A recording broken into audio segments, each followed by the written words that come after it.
needs a compliance program. How many would you say, what percentage would you say don't?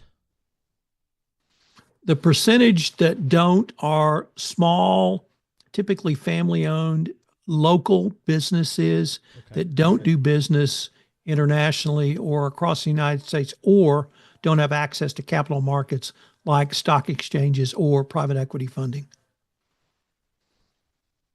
What could they do better?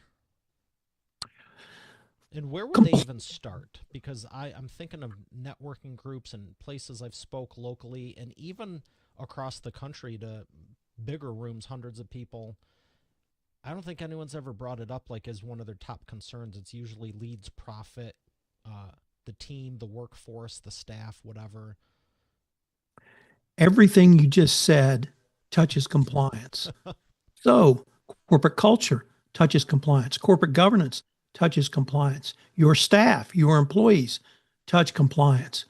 Business sales touch compliance. Business operations touch compliance. Compliance is basically financial controls. And I've spoken to numerous companies who did not have a compliance program in place. And I said the following: you have 95 to 98% of a compliance program in place if you have an SAP accounting system. And they go, wow, really? I said, you just don't call it that. You call it financial controls. And if you let me write policies and procedures around that, Mm. you will see that it is not 100 steps past what you have. It's 5 to 2 steps past. And when people start to understand, oh, I guess we do have to have a written document for an employee expense reimbursement. We have to do that for the IRS. We have to do that for our CFO. Then they begin to see, yeah, we have the basics of a compliance program in place. Where would someone find that? Just what you said, the employee expense reimbursement. Sure. That is as basic an employee financial control as there is. So if you've ever worked for a corporation and you went and took a customer out to lunch and you wanted to get reimbursed, you would have to turn in the receipt. You would have to identify who you took, where you took them, hopefully what you talked about, and their job position. You then sign that, attesting that what you've said is true. Then you give it to your supervisor, who then countersigns it, showing that they reviewed it and saw that you filled in all the right boxes. Then you send it to AP or your accounting department, and they review it to see, is all the information we need in here so that we can get an appropriate business tax deduction from the IRS. Those are all mandatory steps, and they're basic financial control steps. That's also the basics of a compliance program. So you're probably already doing it. If not, I'm happy to send you a form. I would love to see the form. And my follow up to that is what about if they're a vendor or a contractor? What if they're not technically an employee? If there are a vendor and a contractor, the rules and obligations are a little bit different. If they're a vendor or a contractor, you need to know, who are you doing business with? Why are you doing business with them? How are you doing business with them? Do you have a contract in place? And if they send you an invoice for services, for products, for a sale of a product, if they're a third-party sales agent and they get a commission, have they fulfilled their obligations under the contract? So let's start with why. Why do you want to do business with this particular company? And let's just say Tom Fox Inc. And you say to your boss, we want to bring in Tom Fox Inc. to do something for us. And he says, what's he going to do? Why do we need him as opposed to someone we already have? Or why do we need him instead of someone else in his field? That's called the business justification. Number two, get some basic information on me. How long has my corporation been in existence? Who are the owners and beneficial owners? Where do we do business? And do we really do the business we say we do? And so I've said I'm going to deliver a widget to you. Can I deliver that widget? Or as it turns out, I don't deliver widgets, I deliver roses in East Texas. I maybe not be the guy for you if I deliver roses in East Texas. You say, fine. Then you do some very basic background checks on me called due diligence. Is this guy a convicted felon? Is he on any prohibited lists? Has he had lawsuits against him for engaging in fraud? Everything clears and you're satisfied that I'm okay to do business with. I can deliver on the service or product I've said I could, and you need my services. Now you have a contract. Typical vendor contract. I'm going to deliver X and you're going to pay me Y. Well, you put in some basic compliance terms and conditions like I have the right to audit you.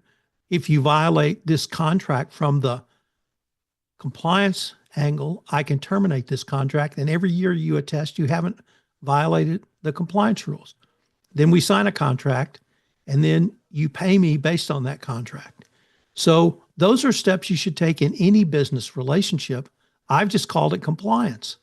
But usually can they steal money from you? But the bigger damage is reputational damage. If you found out that, it turns out Tom Fox suits against him.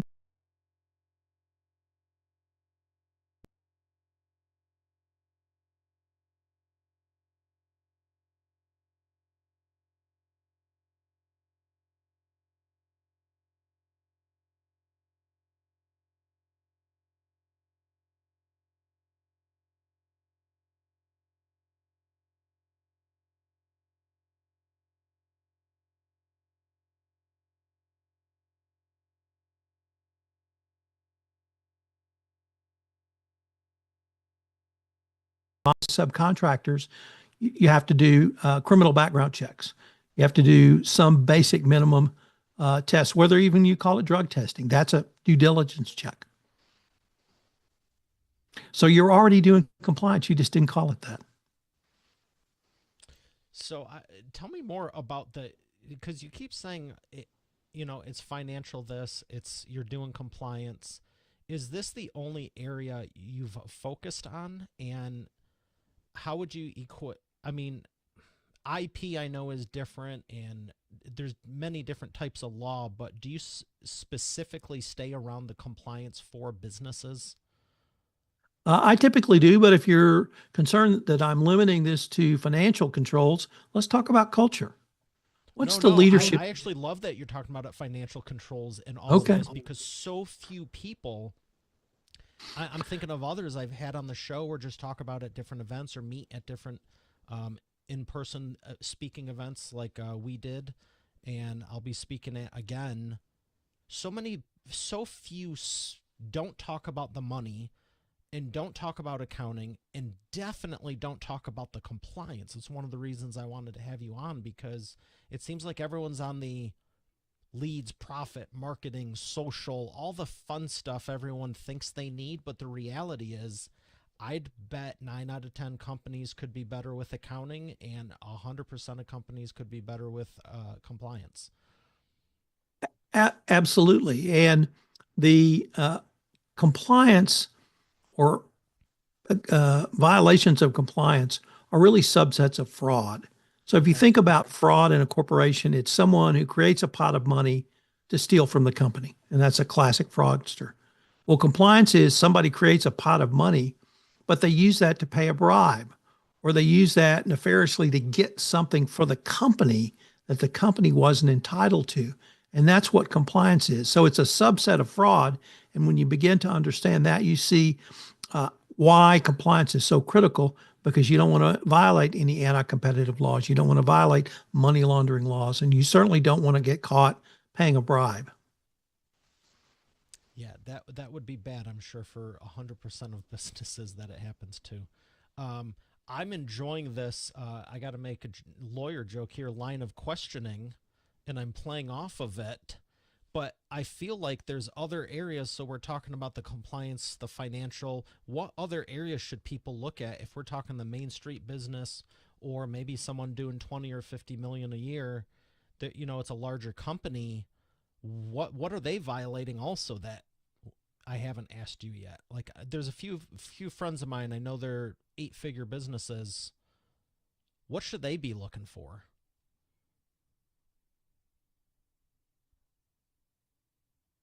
I'm sorry, but you're gonna have to repeat that. I couldn't hear anything. My dog was crazy.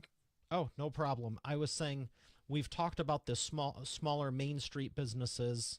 let's say a million or less. But what about the companies? I'm thinking of some friends of mine that have 8-figure companies. Maybe they got 10, 20, 50 employees, whatever the case is. What are their set of issues? Like a 7 and 8-figure business versus a 6-figure. Sure. So it's not really the size of the business, it's the Okay. quality of the violation. That violation can be in money laundering, that can be in export control, meaning if you're sending something outside the United States. It can be in import control because there are laws that say you cannot purchase products that were created by slave labor. And right now, that law specifies China, but it keeps a large part of the semiconductor and clothing industry from Wow. accessing markets in China. So those are the two. The one I specialize in is called anti-corruption and anti-bribery, where companies pay bribes to get contracts or other benefits outside the United States. So there's a variety of laws, and they're only going to increase. It's administration agnostic, meaning it was robust under Biden.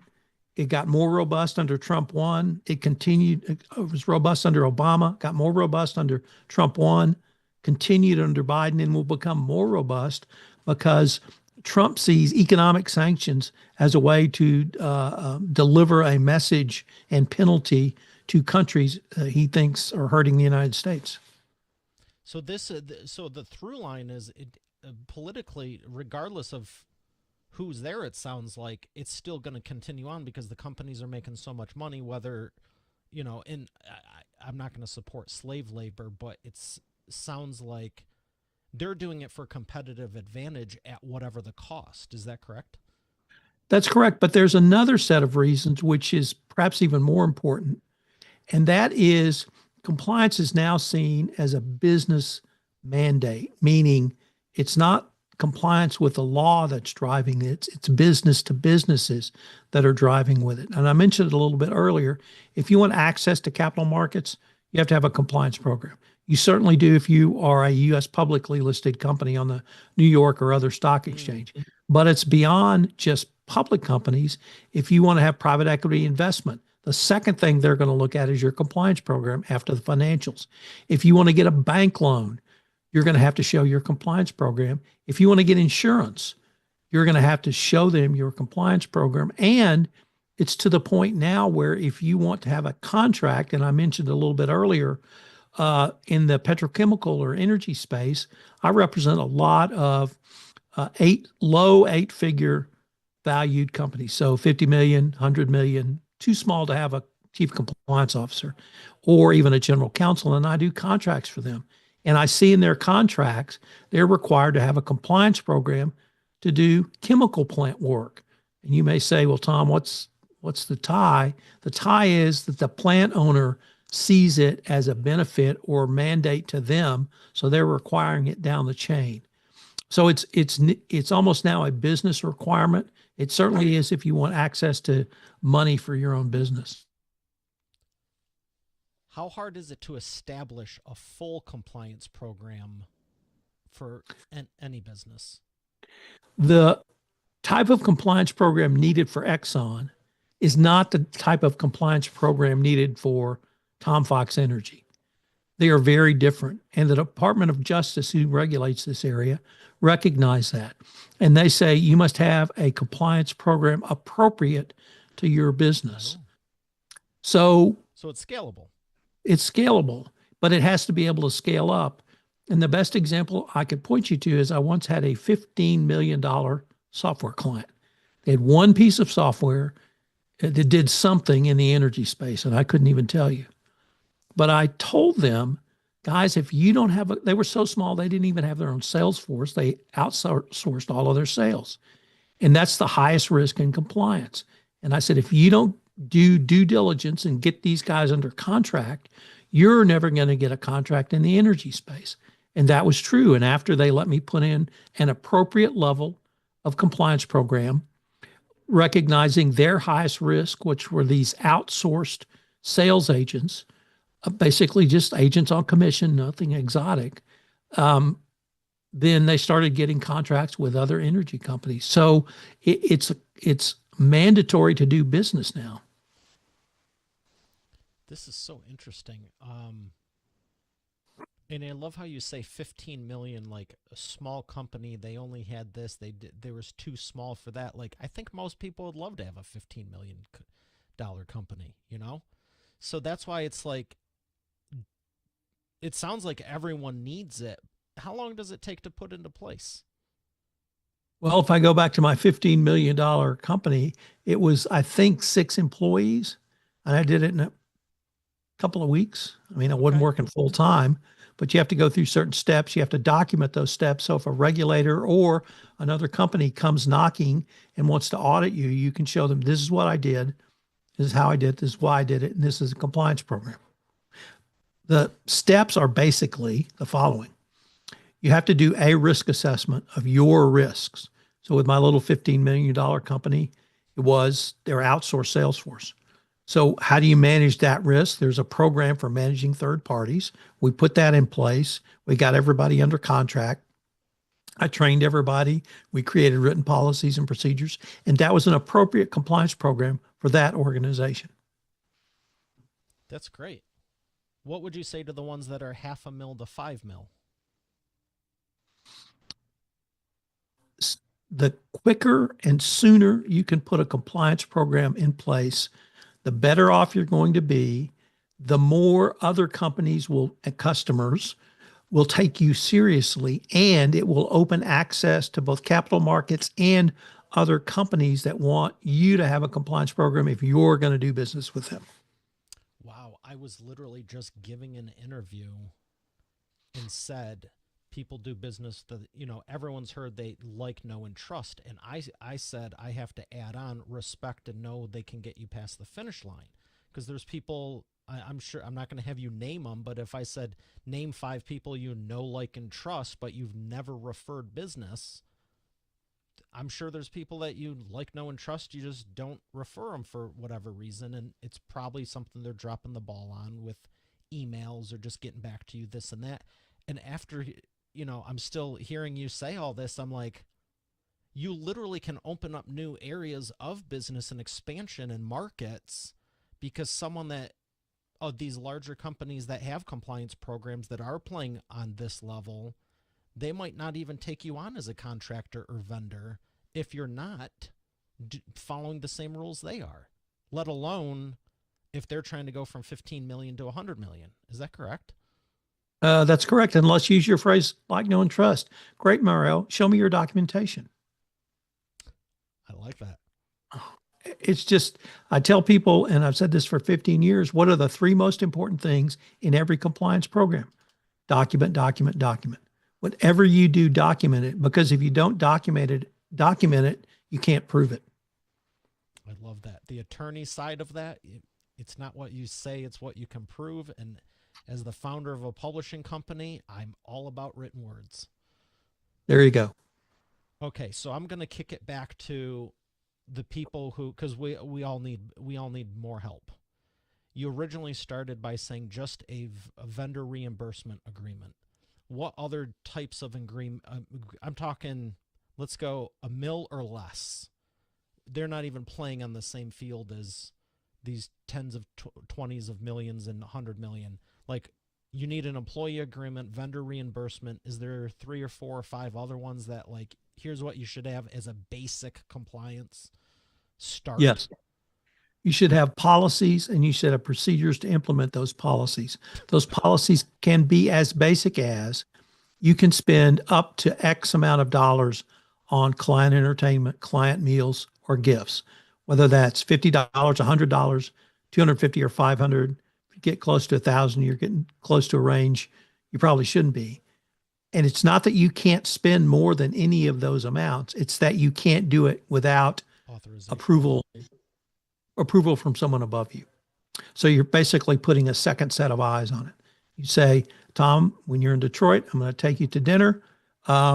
If it's below 250, you don't have to get pre-approval. Above 250, you just have to get someone above you to sign off on it. So that's a pretty key policy, because it's something that almost every business engages in some form. So that's one. If you're going to pay for travel, have a policy around that. You obviously want to have uh, no harassment and no anti-competitive. And you also need some sort of hotline, meaning is there a internal reporting mechanism for you or your other stakeholders, including vendors, to report illegal acts? You can hire companies that do that. So it's outside your company. You don't have to sit around waiting for a phone call yourself. But those are some of the basic things you need in place. You need to do background due diligence on the people you do business with. And then as you grow and get larger, you would need other policies, such things as around um, mergers and acquisitions. And then you need to train your employees on it. It's not simply enough to have policies and procedures. You have to communicate those policies and procedures. And once you train people on them, you can't sit around then. You have to make sure they follow them. So it is have compliance with those policies and procedures and upgrade or update as appropriate. Wow, I love this. Absolutely do. How long would it take for the sub-$1 million companies to put something basic in place? I would say in 5 days. Oh, what type of investment are we looking at? Well, if they go hire a white shoe law firm, they're probably looking at $25,000. If they hire someone like me, it's going to be considerably less. Okay. But it will open up new markets to them. It will open up new capital to them. And I would think also a sense of confidence, just knowing you're doing your business is one of the ones doing it the right way. That in the following, you don't have brakes on a car to slow down. You have brakes on a car so you can go fast. Compliance Ooh, is that. Yes, it is the guardrail that keeps you between the lines to make sure you don't go outside the lines. Now, you might bounce off those guardrails, but that's why they're in place. And hopefully, you'll drive long enough and fast enough and hard enough that you won't get near those guardrails. But that's how I like to think of compliance. I like that. You don't have brakes to slow down. You have brakes so you can go fast. I like that a lot. All right, what should I be asking you that I haven't yet? Because I want to help the audience as much as possible, but this is obviously not my forte. Is there something else that sub-million can be doing quicker than larger, or is there something that 5 to 10 million it only applies to them if we are at a certain size or above? It's really where you're doing business, who you're doing business with, Okay, and how you're doing business. If you are all outsourced third party sales agents, that is the highest risk why because they're is not that? your employees. Because they're not your employees and you don't have control over them. You can't make sure they're doing the right thing all the time. Now, I recognize you can't do that with employees, but at least you can terminate employees or you can see their expense reports and you have a little closer monitoring. I really think we've hit the high points because we've talked about get a compliance program as soon as you can, build it to scale for your business, and then have it expandable or scalable as you grow. I like that you can scale it. So you're saying we could get started now, put something in place, and then as you grow, say, hey, we should probably tack this on. Maybe you start off with contractors and vendors, and then you go, hey, I am going to hire 5 people as actual full time employees. That's probably a different scenario than 10 part time vendors, right? Correct. Very different. And you keep saying the expense cards and doing this. That really also sounds like if there's sales and marketing and they're traveling to entertain and it's like the front end, but someone working behind a computer, they might not really need an expense account and they might not be traveling, huh? No, but they might be overseeing those who are doing so. It doesn't Oh, mean they're overseeing in terms of approving, but it may be that they're the AP clerk who's making sure all the documentation is there. And if they see one employee, if you have a $75 limit on your meals and they have 10 invoices at 74.99, that is a suspicious pattern for invoicing yeah. coming out right below. And that's something that they would want to raise to their supervisor or the CFO. Made real nice with the waiter or waitress saying, "Hey, can you break this up over 5 different cards?" And Oh, and I I got to think ask you about the two. What's that? you have nailed it on the head. Yeah, and maybe it's not for food, but they just ran it that way. You said 250 for dinner. I want to take you out to dinner. Okay. Is the 250 a legal law by the U.S. Constitution or something, or was that just a hypothetical amount? It's not a law. Okay, It's not a hypothetical. It's somewhere in between. It is in the world I play in, which is international anti-corruption.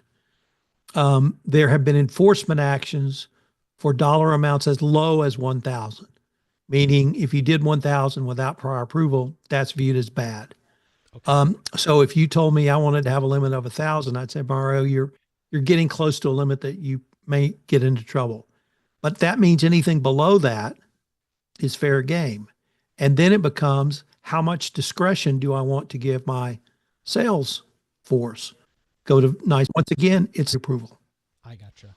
Yeah, when you said 250, I was like, yeah, I'm thinking of the bills from the steakhouses, a couple places. I'm like, they were more than that. Yeah, so I was Yes. you had me concerned. I was like, I almost said, can it be 300? Or that actually wouldn't have covered it either. But so it's not a law. It's just more the company decides. Here's our threshold. So we're not like raising any flags. Obviously, you don't want to make it 850, and then you're just constantly skirting that line. But Right.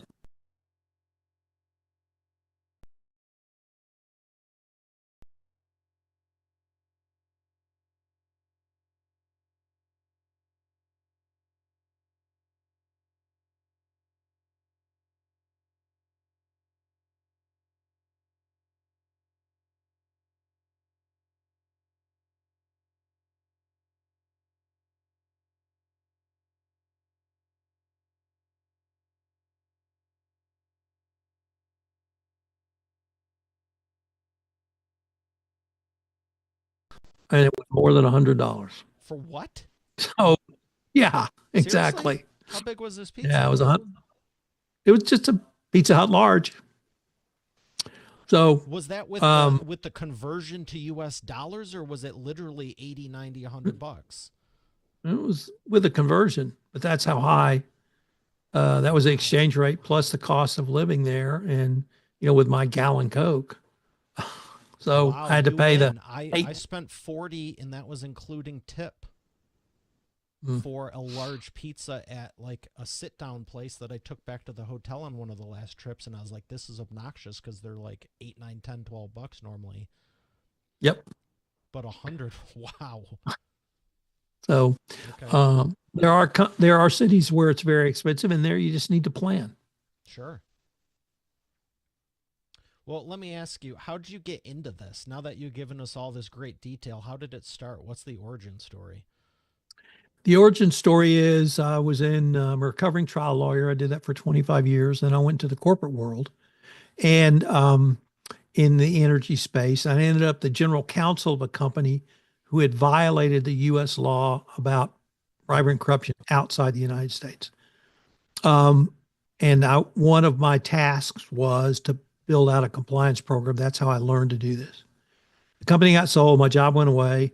I was 50. I decided what I really wanted to do in my life was race bicycles. So I went off on this great adventure, race bicycles. And until a year later, I was on a training ride and I got taken out by a Hummer. That Hmm. ended my cycling career. Sorry to hear that. And so I realized I was going to have to go back to work. And when I finally got enough energy to get on my walker and toddle into my office, I thought about long and hard about what did I want to do. When you have one of those life-changing events, you tend to think about those things. And I decided what I really enjoyed was building compliance programs inside of corporations. So I decided to be the nuts and bolts guy. And that's what I did. I started blogging, then I started podcasting. But there's lots of things you can do in compliance. You can do investigations. You can travel all over the world. You can negotiate with regulators.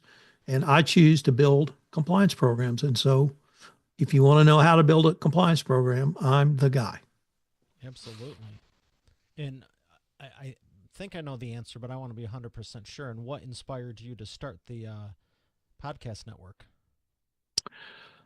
So I had this brilliant idea in 2017 that I went around to all of the trade groups in my space, two nonprofit, one for profit, and I said, guys, let's do a consortium or joint venture where we pool together and we create this podcast network, and we will be the only source for compliance information in podcasting. This will not take away from anything you're doing, any training, any conferences, any written publications. And not that I would ever suggest anything anti-competitive. We'll corner all the market on advertising. And I get zero interest. No one even nibbled. So I just said, bleep it, I'll do it myself. So I did. Good for you. And now you have 60 plus people on it, shows? Yes. Good for you. I love that. I think that's all the great stories. Someone had an idea and said, I'll do it on my own, the polite way, like you said. So what happened was in 2019, I decided I either had to fully commit to the podcast network or move it to hobby status and go back to practicing law. And so I quit practicing law, built this huge infrastructure, uh, bought all the cool toys you see here and all the stuff. And at the end of the year, I'd made about $10,000.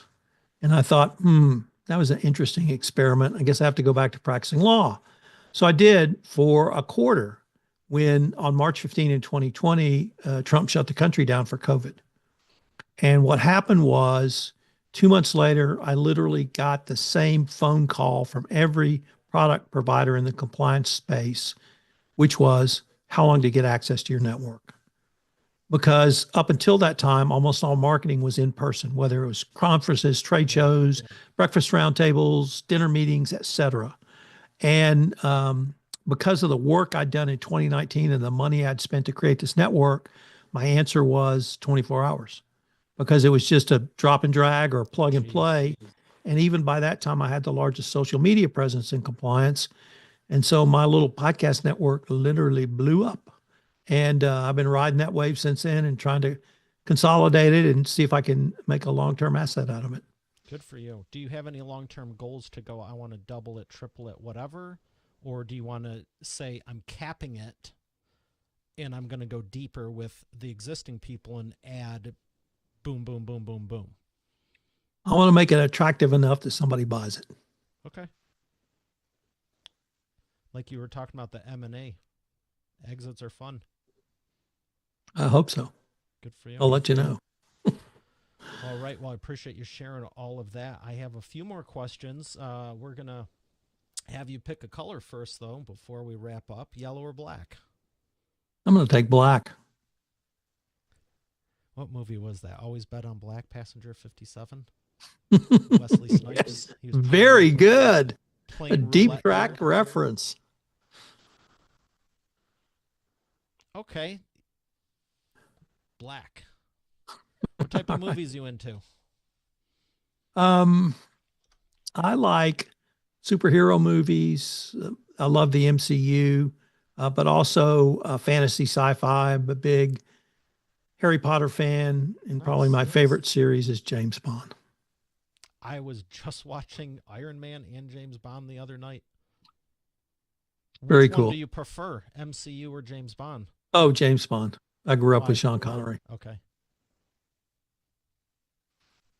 So Have you ever been to the island where he was created?